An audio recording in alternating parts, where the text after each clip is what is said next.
Baik, Assalamualaikum warahmatullahi wabarakatuh. Bismillahirrahmanirrahim. Allahumma sholli wa sallim ala nabiyyina Muhammad sallallahu alaihi wasallam. Alhamdulillah rabbil alamin. Yang kami hormatin Abi Ihya dan para sesepuh semuanya pada kesempatan siang hari ini. Sebenarnya bagi saya forum ini forum yang sangat membuat saya paling nervous untuk berbicara. Karena saya tadi waktu duduk di situ saya bingung sekali. Saya nanti sebenarnya harus bicara apa terkait dengan harus menyampaikan testimoni yang kami lakukan. Sebenarnya harusnya yang menyampaikan tetap guru saya Ustadz Mas Huda yang kemarin memang dengan sabar hati mengajarkan saya terkait dengan materi pembelajaran salat ini.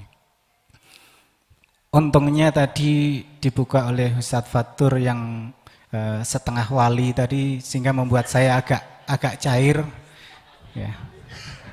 Jadi karena bisa memahami apa yang tadi yang semestinya jadi nyangkut semuanya ya. Oh nggih. Oh sampun toh, ngapunten lek ngoten. Oh Masya Allah. Saya merasa nggih sampun wali murid. Barangkali yang ingin kami sampaikan menyingkat waktu. Pertama, justru kami karena baru belajar diajari ngaji itu ya diajarin ngaji baca Quran oleh almarhumah Ustadzah Nikmah. Terus kita kalau bahasa saya itu saya dijerumuskan ke dunia dakwah. Jadi dijerumuskan ke dalam hal kebaikan.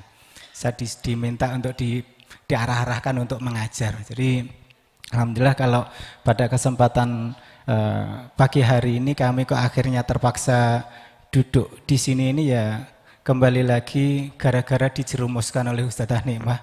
Jadi mohon semuanya ini berkah ilmunya beliau.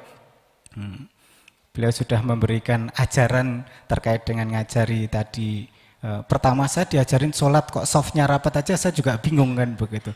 Akhirnya ternyata baru setelah dituntaskan oleh Ustadz Mas Huda akhirnya barulah kita mulai menyadari ternyata ada hal-hal yang banyak hal yang harus kita kemarin pelajari lagi dari awal.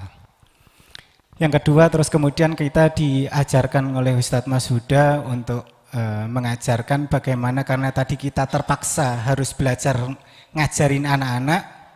Jadi kami harus belajar lagi gimana sih cara ngajarkan sholat itu waktu itu begitu. Ini yang membuat sebenarnya unsurnya bahasanya agak terpaksa. Sebenarnya termasuk pada siang hari ini berbicara sebenarnya juga agak terpaksa Ustaz. Nah, yang menjadi kunci buat saya untuk berbicara pada kesempatan pagi hari ini yang pertama barangkali pertanyaan dulu. Kalau tadi sudah disampaikan oleh Ustadz Faktor tadi tentang terkaitan percetakan buku. Pertanyaan besar yang harus kita munculkan untuk kita semua. Buku ini dicetak untuk siapa? Buku ini sebenarnya disusun untuk siapa? Kalau pertanyaan ini saya lontarkan di sini, tentunya semuanya akan mengaku. Itu adalah ilmunya Abina, itu adalah ilmunya guru saya, itu adalah semuanya akan mengaku dan paham insya Allah. Bahkan dukonya beliau saya kita berebut. Karena dimarahi guru kan berarti kita berebut apalagi tentang ilmunya. Ternyata termasuk saya, pada saat diajarin sekilas tentang Ustadz Mas Huda buku Kaifatus Sholi ini, saya berusaha belajar serius waktu itu. Belajar serius untuk mendalami, ya diajarin saya karena beliau sudah jauh-jauh dari Pujon ke Jogja. Saya murid yang agak durhaka sebenarnya. Gurunya harus datang ke Jogja, tapi saya mohonkan demi kemaslahatan Ustaz, yang belajar lebih banyak kan begitu. Jadi saya sampaikan itu juga untuk saya. Kitab ini disusun untuk siapa? Untuk saya. Pertanyaan besar ini tadi kalau kita sampaikan kepada jamaah, pada masyarakat, buku ini disusun untuk siapa? Tentunya akhirnya kita urai satu persatu. Kalau disusunnya untuk orang yang belum bisa sholat, mu'alaf, yang hijrah, kalau di Jogja lagi ngetren sekarang, tepat sekali. Karena buku ini disusun tot semuanya. Mulai dari kaifiahnya, qauli, fi'linya, runtut sekali. Sehingga bagi kami-kami yang baru belajar, itu mudah untuk memahami. Oh ternyata tata caranya begini. Oh tata cara rukuk itu ternyata diawali dengan bertakbir, seraya mengangkat kedua tangan, bergerak turun. Oh begitu tata caranya.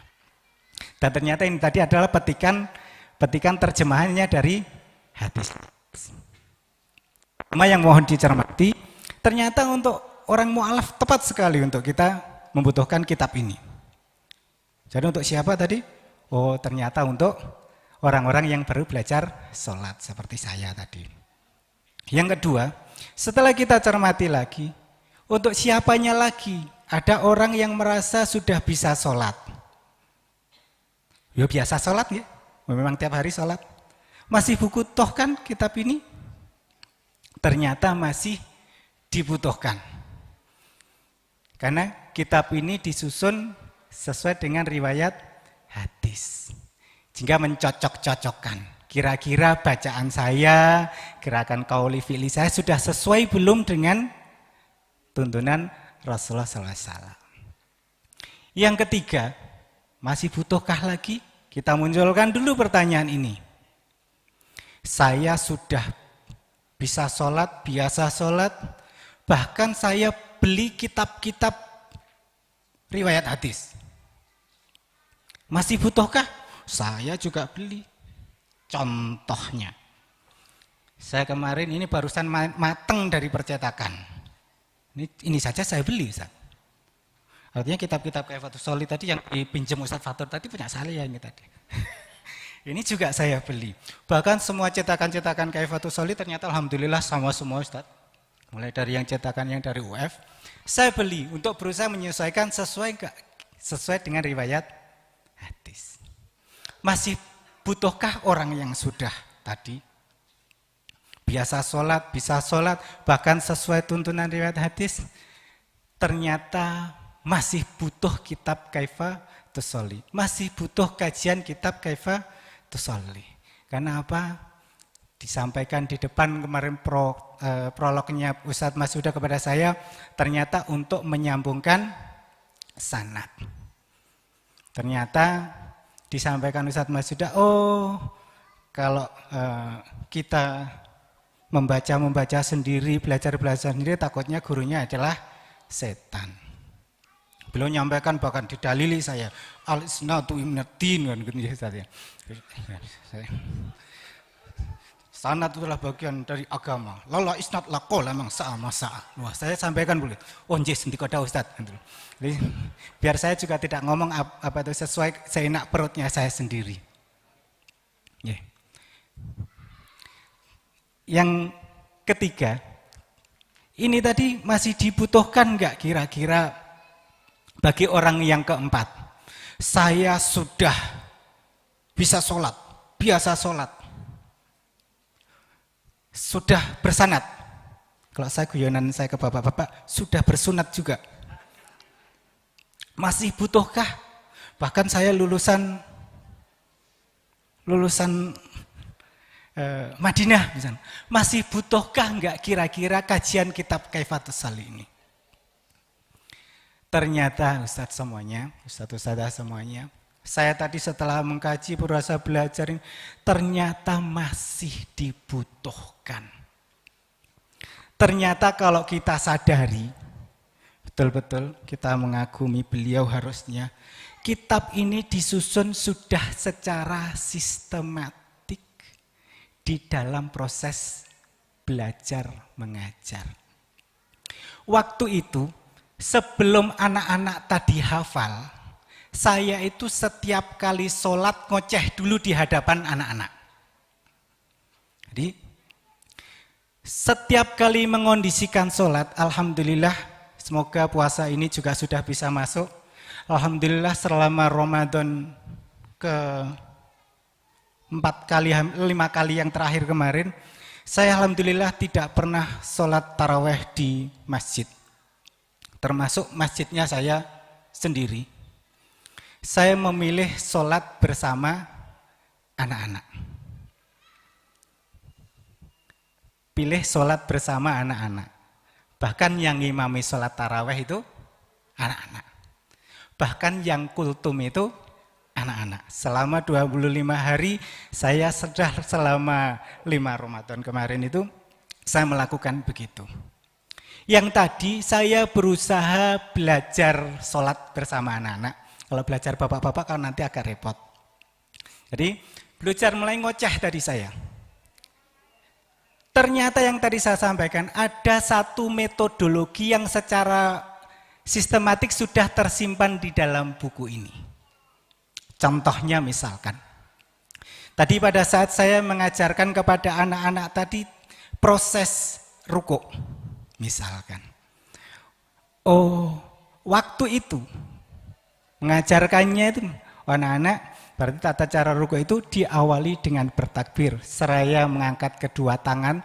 Tangannya waktu ngangkatnya itu sama seperti takbiratul ihram. Terus bergerak turun. Punggungnya itu rata ya anak-anak ya, terjulur rata. Terus bertumpu pada ujung jari-jari kaki, sehingga anak-anak efeknya itu agak sedikit terangkat. Jadi agak sedikit terangkat. Terus tangannya memegang kedua lutut. Dengan cara jari-jarinya anak-anak direnggangkan loh ya. Lebih rendah daripada lutut. Jadi memegang kedua lutut, jari-jari direnggangkan lebih rendah dari lutut. Atau ada riwayat lain memegang belakang lutut. Caranya begini, caranya begitu. Ternyata setelah akhirnya kita ketemu dengan Ustadz Mas Huda, ini tadi jadi satu narasi. Jadi sebuah prosedur dalam sebuah metodologi ajar. Akhirnya tinggal ngoceh lah. Tata cara ruku diawali dengan bertakbir, serang 4 kedua tangan, bergerak turun, punggung turun celaka, domin setelah diangkat, bertumpu pada jari-jari kaki. Memegang kedua lutut, jari-jari direnggangkan lebih rendah dari lutut, atau memegang bagian belakang lutut. Kepala rata sejajar dengan punggung dan pantat seperti papan, tidak merunduk, tidak mendongak. Membaca doa rukuknya boleh yang ini, boleh yang ini, boleh yang ini.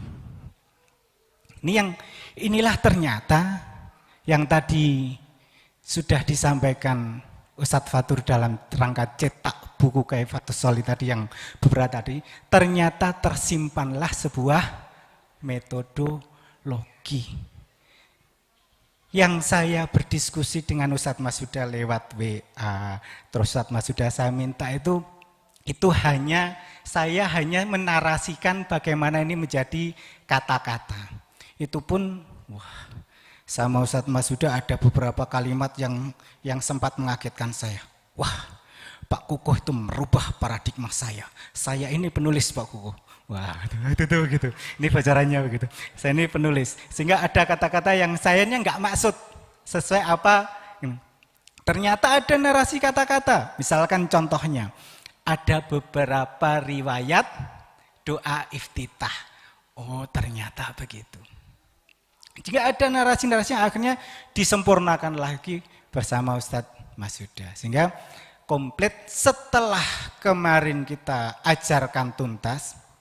Jadi bagi anak-anak tadi, ngocehnya saya tadi, di depan tadi, ternyata anak-anak ikut hafal. Awalnya kita itu menguji hanya pada qauli dan fi'li. Ingat Ustadz Mas Huda, munaqashah pertama, qauli dan fi'li. Tapi ternyata gara-gara kitanya ngoceh, ayo berdiri dari konsolat, maka bagi orang yang sehat dan kuat wajib berdiri dengan cara satu menghadap kiblat dengan dada, dua jari-jari kaki lurus menghadap kiblat, tiga kedua kaki direnggakan, bagi laki-laki mata kaki tercelana atau sarung, tepatnya setengah putih atau sedikit di bawah. Nah, ngoceh begitu itu, ternyata anak-anak sama terfoto kopi. Enggak? Harapan saya untuk bisa membuat anak-anak sesuai tujuannya yang dituliskan di dalam buku Kaifatus Sholih, sholatnya baik, sholatnya tertib, minimal anak-anak itu tidak ribut dalam sholat, ternyata mudah untuk dikondisikan menjadi sebuah prosedur-prosedur. Ngaten nggih Ustaz Arif nggih. Jadi beliaunya yang nanti yang mendetailkan. Jadi sebuah prosedur.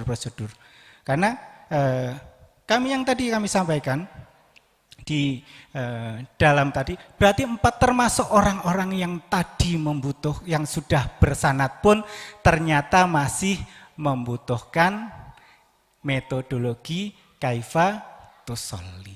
Bagaimana mengajarkan kepada khususnya anak-anak di TPA untuk memberikan pondasi bisa lebih menyenangkan.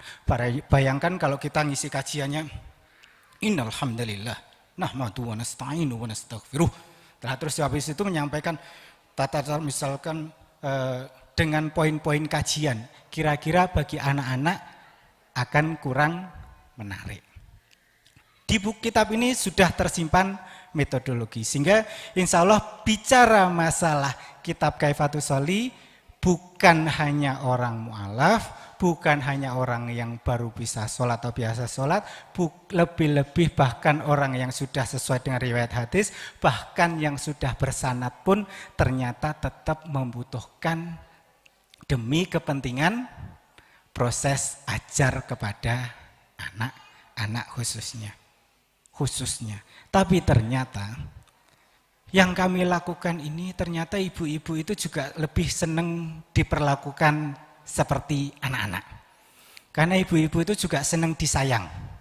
Senang dikasih uang jajan. Iya loh ya pokoknya. Jadi ternyata di dalam ngaji itu sama, prosedurnya itu sama. Yuk sikap sempurna. Sikap berdoa, misalkan begitu tetap sama kita perlakukan. Bahkan bicara adab-adab semuanya kita protapkan, kita prosedurkan, dan insya Allah nanti kalau bagi lembaga yang kira-kira kita harus diskusikan, semua sudah saya bakakan filenya di sini, nanti bisa kami serahkan untuk tim KTC Pusat. Dan yang berikutnya, yang terakhir untuk menyampaikan terkait dengan proses ajar Kaifatus Sholih ini, ternyata tadi pada saat kita mengajarkan itu dibutuhkan proses mudah untuk mengingat. Nah, kalau katanya Ustadz Anton itu ada standar ISO-nya. Sehingga ada prosedur, ada standar ISO dalam proses pengajarannya. Sehingga saya juga berusaha, karena saya juga berusaha untuk ISOku iki. Gitu. Jadi kami berusaha untuk melakukan proses belajar mengajarnya tadi biar mudah untuk dilakukan. Pertama, kita pada saat mengajarkan turjuman Al-Quran waktu itu, mengajarkan surat Al-Asr, itu kita juga membuat cantolan waktu kita diskusi, mudah, biar mudah itu aspek nonverbalnya kita lakukan ya Ustaz. Kita mulai mengajarkan, surat Al-Asr itu kandungannya apa? Memuat keterangan bahwa seluruh manusia berada dalam kerugian, kecuali orang yang beriman, senang beramal soleh, senang menasihati, dinasihati dalam kebenaran serta kesabaran. Waktu itu saya mengajarkan begitu kepada anak-anaknya saya dengan PD-nya. Nah, saya sekarang kalau bicara mengajarkan anak-anak PD, memang saya hanya ustadznya anak-anak waktu itu. Datanglah waktu itu bersama saya sedang mengajar itu terapisnya anak saya. Kebetulan saya mendapatkan anak yang kedua itu diamanai tunarungu, tuli. Saya disampaikan, Ustadz, yang Ustadz ajarkan itu kalau untuk anak tunarungu menyesatkan. Gerakannya menyesatkan. Karena apa? Begini itu cerewet Ustadz. Begini itu tuli.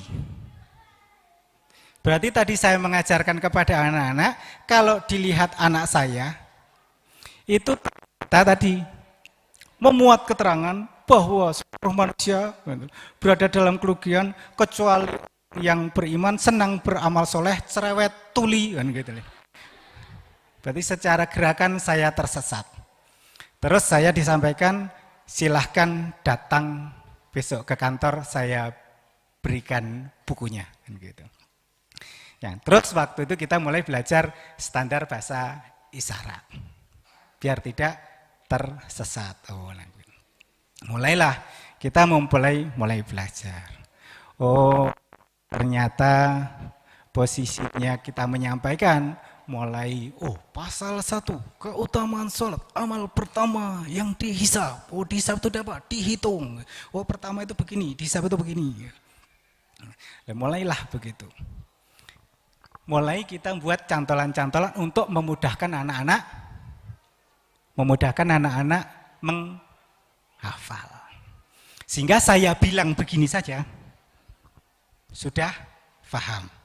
Sekarang tadi sudah saya sampaikan begini, paham kan? Ini apa tadi? Pertama. Ini apa? Dihitung, dihisab. Amal pertama yang dihisab. Kalau saya bilang begini, ini? Nah, kok tahu? Otomatis sesuatu yang sudah terbiasa tadi ternyata ada. Ternyata amal pertama yang dihisab itu begitu. Terhindar dari neraka itu api, langsung ke surga. Ternyata pelindung itu kita ada tembok, di belakangnya tangan kita taruh. Pelindung di kubur. Di kuburan merem loh ya anak-anak, jangan melek. Kalau melek kelilipan nanti. Jadi pelindung di kubur. Hidup, yang berkata hidup sejahtera, senang, senyum. Kalau enggak senyum masih ngantuk, awas. Hidup sejahtera. Meninggikan derajat agar sehat. Sad, agar sehat. Sad, dari ternyata huruf hijaiyah itu juga begitu.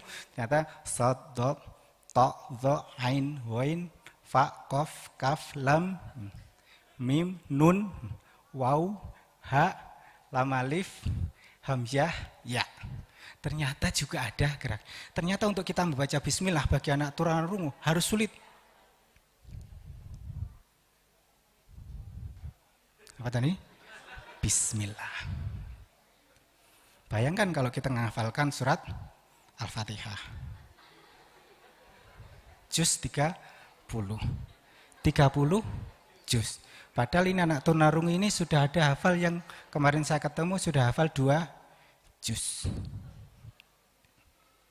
Ternyata ini tadi juga bisa digunakan, Kaifatus Sholi ini ternyata juga bisa digunakan untuk ajar, dibutuhkan juga ternyata untuk anak tunarungu.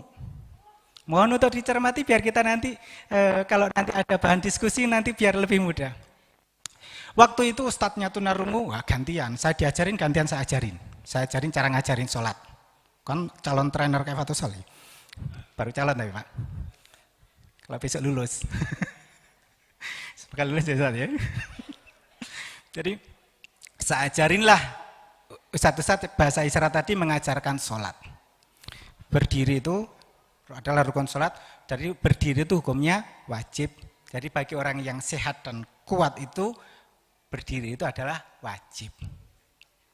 Ini sama seperti ini ustadznya lagi ngajarin gini, yang di belakang itu anak-anak itu langsung diskusi. Kayak di sini ada yang ngobrol sendiri kira-kira begitu di belakang. Anaknya ngobrol itu begini, ngobrolnya ternyata tentang pelajaran. Saya simak videonya itu, nyampaikan. Terus jawab, kamu kemarin kok sambil tidur sholatnya? Saya sakit. Nanti ngerti. Kalau tadi hukumnya wajib bagi orang yang sehat dan kalau yang sakit kan nggak apa-apa. Jadi malah anak tulis saja bisa memahami apa yang sedang kita ajarkan tentang Kaifatus Sholi.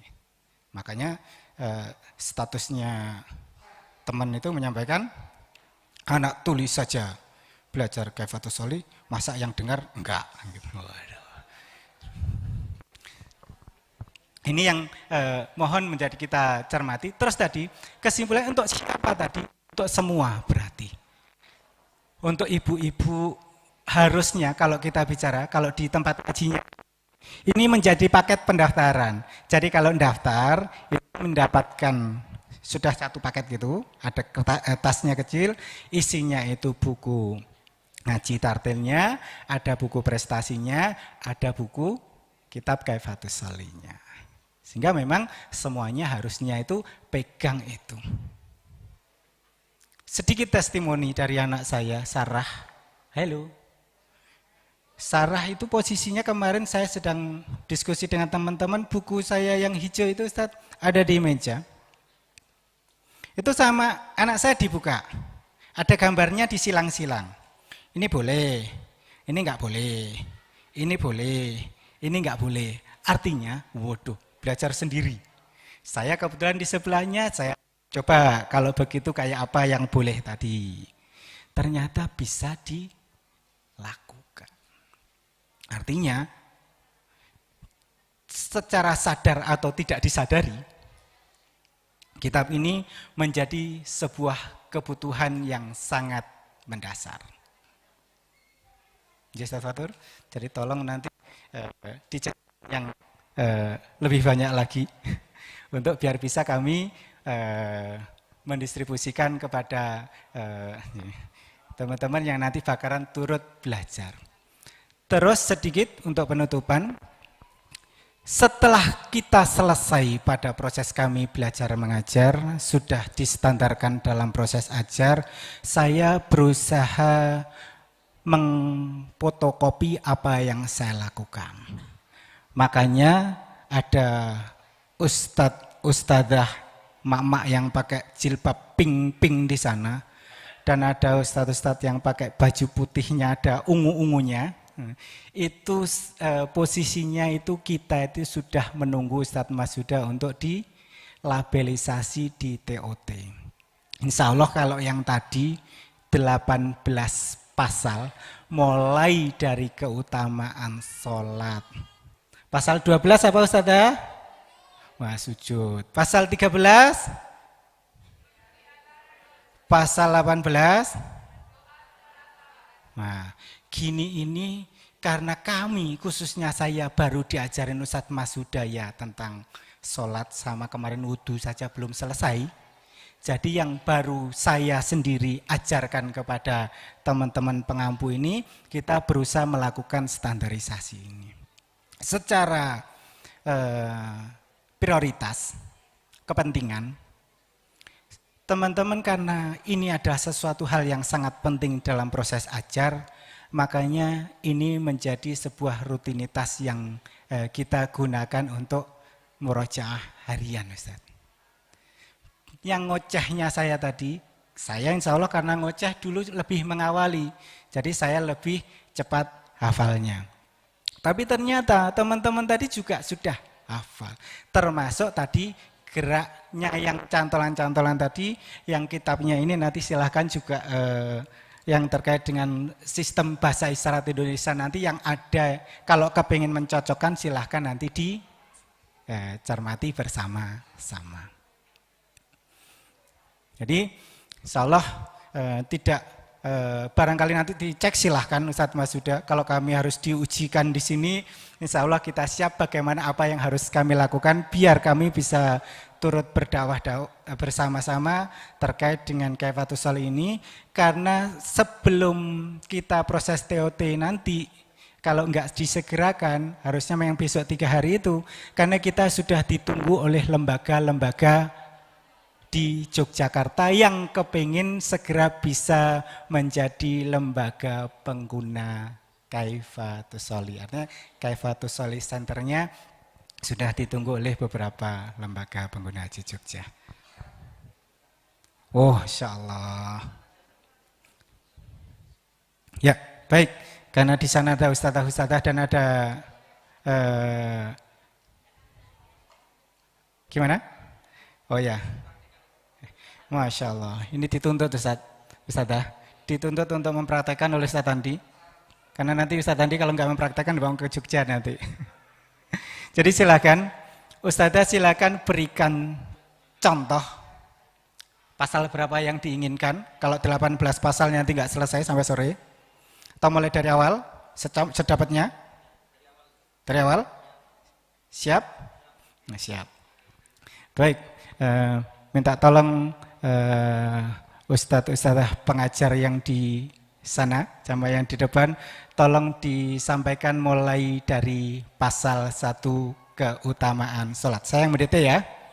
Oke, pasal 1. Stop.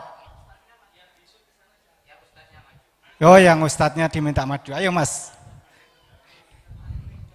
Ayo.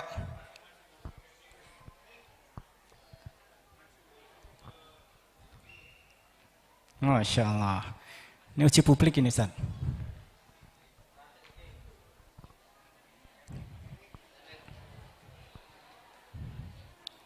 Ini yang ngomong anak saya, aslinya kesini itu mau ikut main-main, tapi dipaksa suruh pakai seragam, suruh ikutan. Mana Mbak Diva? Baik, ustadz-ustadzah yang di sana juga ikutan. Ustadzahnya perlu ke depan enggak? Sudah sini? Oh iya, biar yang di belakang bisa lihat ustadzah.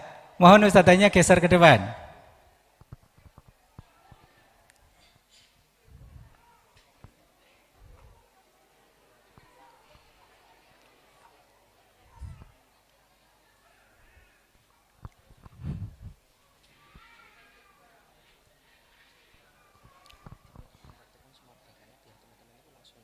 Ya.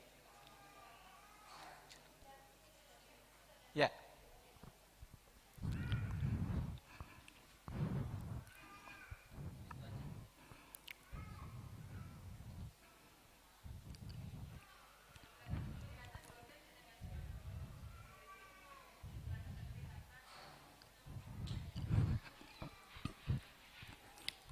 Yang di belakang nggak kelihatan katanya.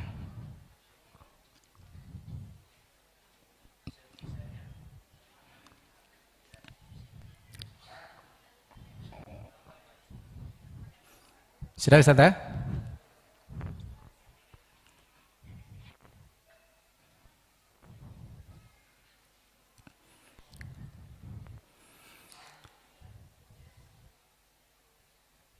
Ustazah santai saja ya.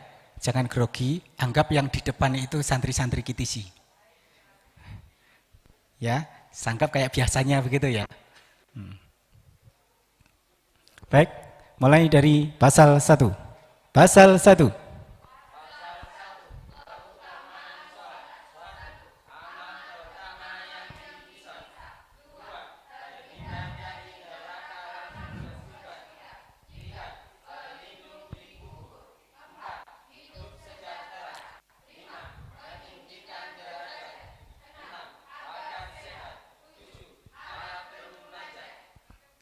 Ini baru pasal 1. Nah, terus tadi, sekarang pasal 2.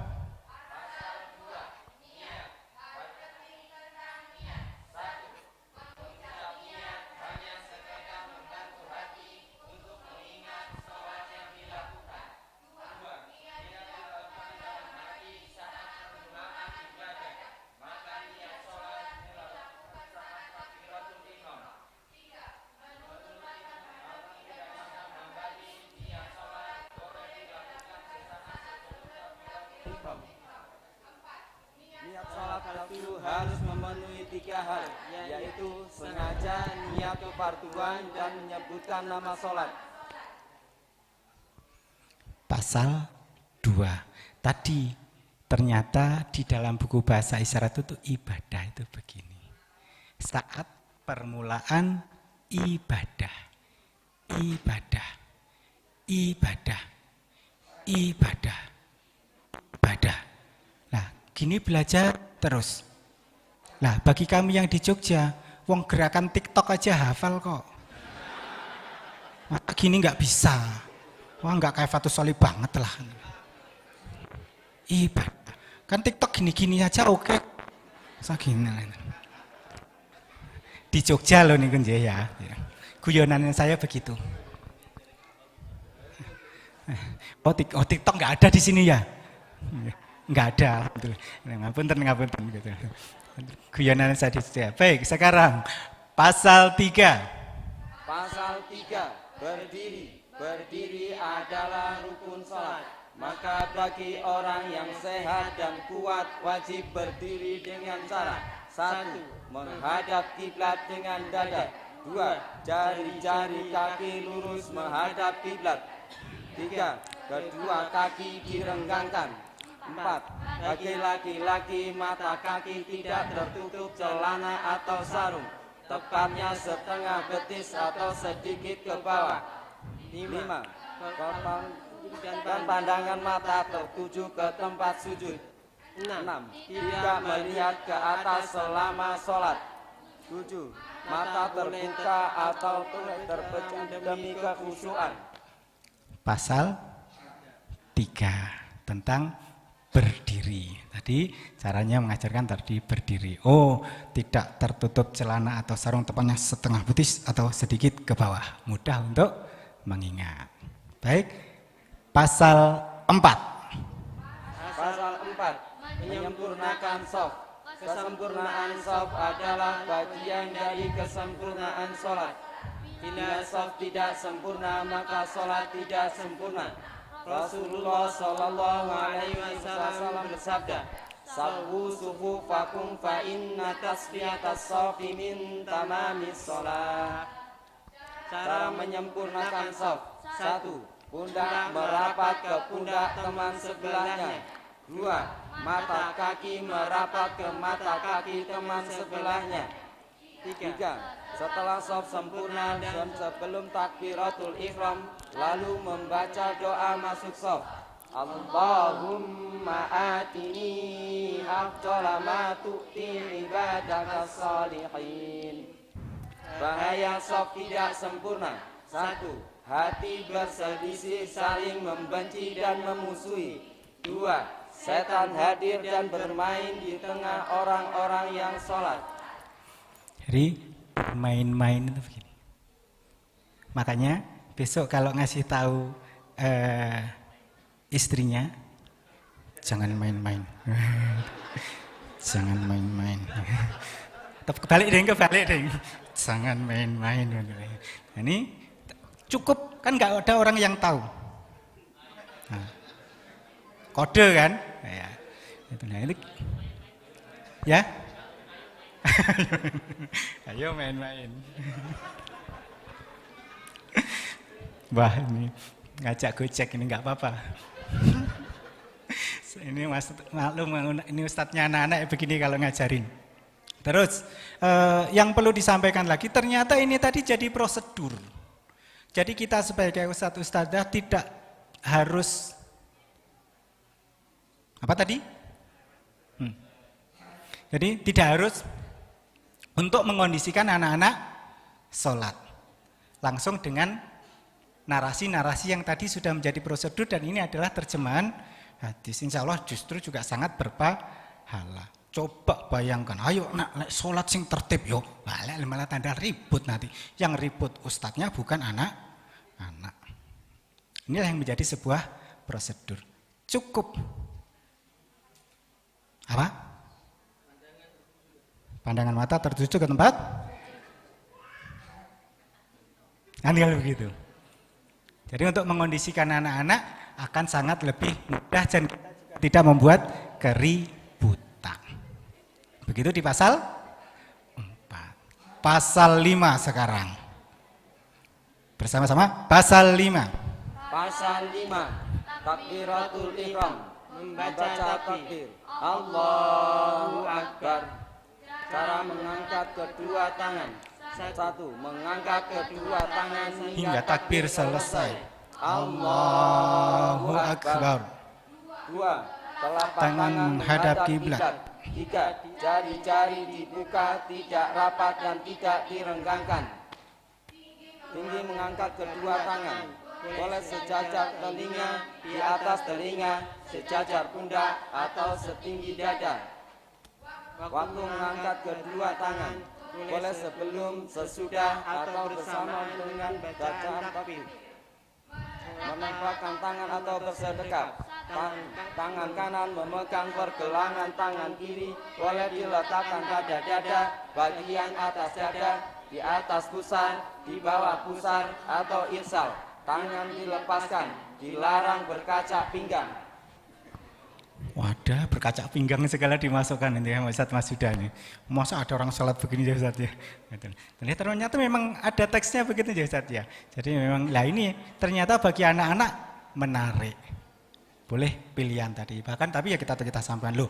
Kalau di Indonesia umumnya jaga telinga, jangan nganai-nganai. Abi dulu itu pernah ditampil sama Buya pada saat mengangkat Buya nanti enggak sesuai dengan orang Indonesia. Intinya jangan nganai. Tahu-tahu nanti jadi imam, tahu-tahu Allahu Akbar terus irsal begini nanti. Nah, ini yang menjadi hal yang menarik buat bersama anak-anak. Begitu? Masih harus berlanjut? Karena waktu saya sudah habis, saya tambahin lagi satu yang agak langsung. Rukuk yang panjang. Oh, sujud. Baik. Satu lagi, sujud. Pasal berapa sujud? 12. Pasal 12, sujud. 12. Sujud. Sujud adalah meletakkan kedua anggota tubuh di lantai, yaitu kedua lutut, kedua telapak tangan, kedua jari jemari kaki dan dahi. Cara bersujud: 1. Meletakkan dalam cara 2. Meletakkan atau sebanding wajah mendekati telinga dengan cara 1. Jari di lengan dan siku diangkat. Laki-laki siku diangkat sampai ketiak terbuka. Bagi wanita ini angkat terbuka.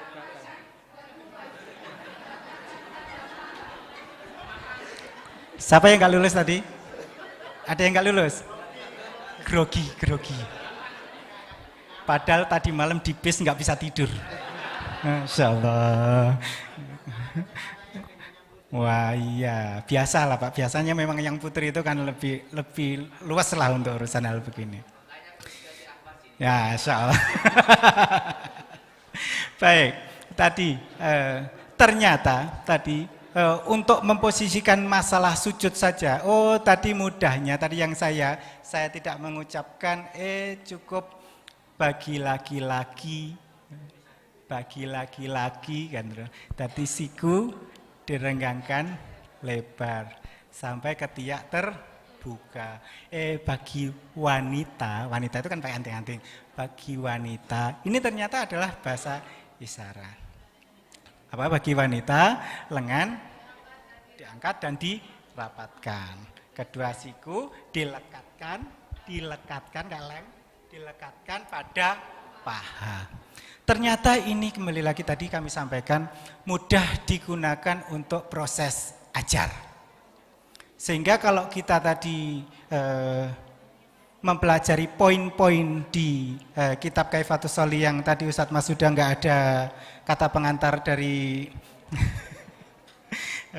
para pendahulu. Jadi tadi memang sebenarnya poin-poinnya sudah mudah untuk digunakan untuk mengajar. Barangkali demikian terkait apa pengalaman atau proses mengajar yang kami diajarkan oleh Ustadz Mas Huda dan kita praktekkan di Jogja. Oh, mohon maaf, masih ada permintaan lagi. Sebelum saya tutup dengan salam, ternyata diminta teman-teman untuk mempraktekkan pasal berapa salam? Pasal 16, salam. Salam pasal 16. Enggak lulus awas nanti. Baik, bersama-sama pasal 16. Pasal 16 salam. Secara salam. 1. Salam tidak diperintahkan. 2. Tangan dan kaki.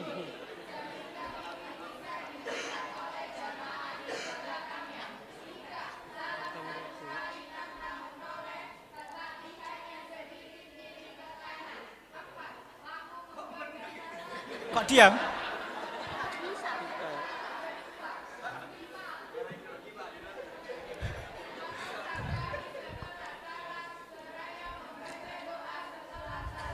Asyhadu an La ilaha illallah Rahmanur Rahim.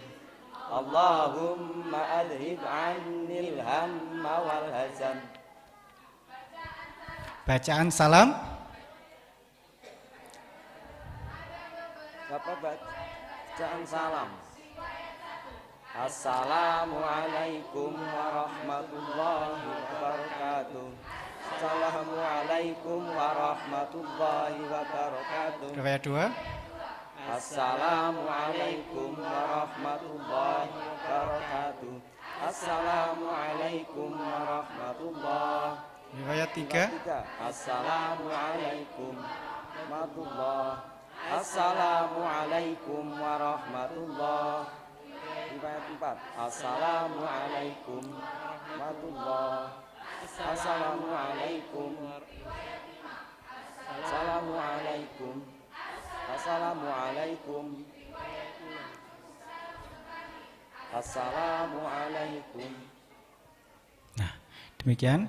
Ini tadi tentang salam. Ini mohon maaf, ini kayaknya karena di sini gudangnya ilmunya jadi jadi grogi ini yang pada di depan ini. Karena memang sudah posisinya, mohon doa restunya. Mumpung sedang kumpul bersama di sini, yang pertama khusus semoga ilmunya yang kami sampaikan ini tadi dari Ustadz Masud, dari Ustadz Nikmah, semoga mendapatkan jariah pahalanya. Dan saya mohon doanya kegiatan mengaji kami biar bisa mulai lagi, karena kegiatan kita di lockdown oleh pemerintah sampai sekarang karena ada 500-an santri tadi belum boleh memulai ngaji. Nah, ini yang kami mohon nanti untuk didoakan bersama-sama ya Ustaz Masud ya.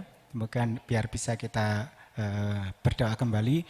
Lebih-lebih kami mohonkan untuk kita penguatan standarisasi TOT-nya Kaifatus Sali, karena di Yogyakarta pertama seluruh lembaga TPQ di Jogja itu alhamdulillah semuanya prosesnya itu melalui munakosyah.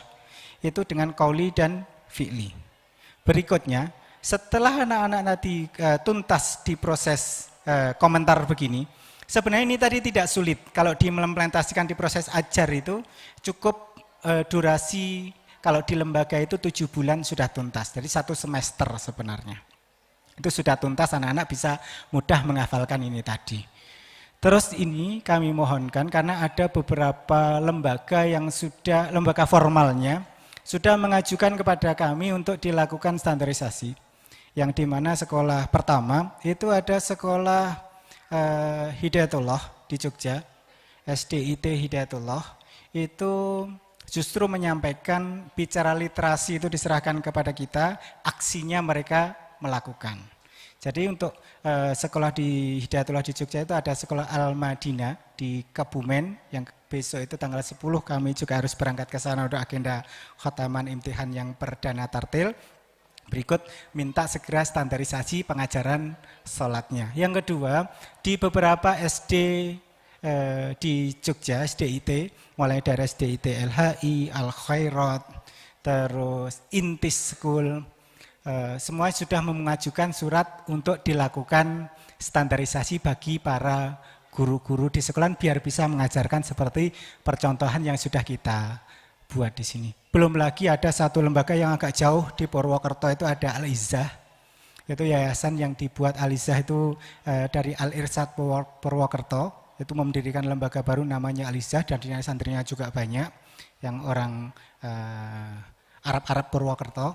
Jadi itu juga kemarin sudah mengirim trainernya tartilnya di Jogja untuk kita lakukan pra-TOT, yang harapannya memang segera nanti bisa dakwah Kaifatus Sholih nanti untuk proses di pembelajaran mengajar di sekolah lebih bisa terukur dengan baik.